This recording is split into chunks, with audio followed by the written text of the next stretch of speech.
Почитуван професор Наудовски, почитувани и ценети професори, членови на иницијативниот одбор за продолжување на ова списание, почитувани директори, почитувани колеги, почитувани представници на медиумите. На моје големо задоволство денеска имам честа да соопштам дека после дводеценијски застој го промовираме првиот број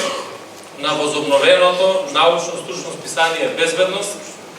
а како резултат на одличната соработка помеѓу Министерството за внатрешни работи и Факултетот за безбедност при Универзитетот Свети Климент Охридски. Свесни за потребата од конкретно поврзување на теоријата и практиката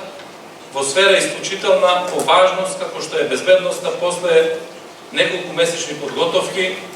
сега имаме готов производ кој што како дополнителна и корисна алатка треба не само да ги презентира овдешните, но и светските искуства во разни области од безбедноста и полициското работење, туку истовремено да биде и медиум преку кој што ќе се промовираат новите научни, стручни, професионални идеи и достигнувања, отворени како за домашната и меѓународната академска јавност, така и за широката читателска публика. Не навлегувајќи во детална концепцијска презентација на самото списание, таа убава можност ќе му е отстапам на главниот одговорен уредник на списанието, почитуваниот професор доктор Никола Дујовски, декан на Факултетот за безбедност. Сакам да истакнам дека овој издавачки потфат исто така има за цел да ја демонстрира отвореноста и подготвеноста на Министерството за внатрешни работи кон конкретно ангажирање на стручната мисла, искуства и практики во своето секојдневно работење. Дотолку повеќе што следењето на научните трендови од областа на безбедноста со сета нејзина интердисциплинарност е особено важно во процесот на востановување на ефикасен и функционален континуитет на која и да е безбедносна служба. Дозволете ми една мала воведна дигресија во врска со денешниот настан, кој што покрај промоцијата на првиот број на списанието ќе биде посветен и на отварањето на широка јавна дебата околу нашата идеја за воведување на процесот на ветинг или прочистување на јавните служби, односно проценка на соодветноста на вработените во нив не само за нивната работна позиција, туку и по поглед на нивното етичко, но и кривично правно поведение во контекст на функцијата што извршуваат или треба да извршуваат. Односно, возможување на индивидуален, но и институционален интегритет и кредибилитет,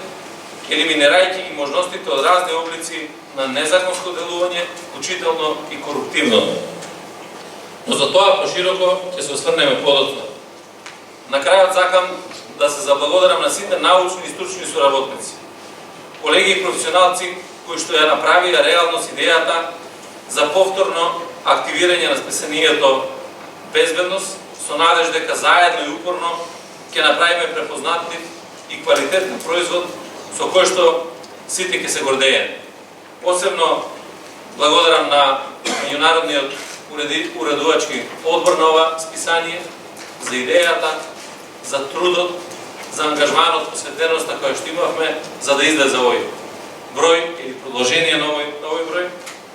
И посебно на крајот сакам да се заблагодарам на професор Чорнолуски кој што прифати денеска да е тука со нас, заради тоа што тој е творецот на ова списание Безбедност и во тој дух сакаме да продолжиме и сега, да се вратиме и на науката како спој со практиката и да покажеме дека навистина имаме сериозни погледи во развојот на политичкото работење и во делот на безбедноста. Ви благодарам уште еднаш на вниманието.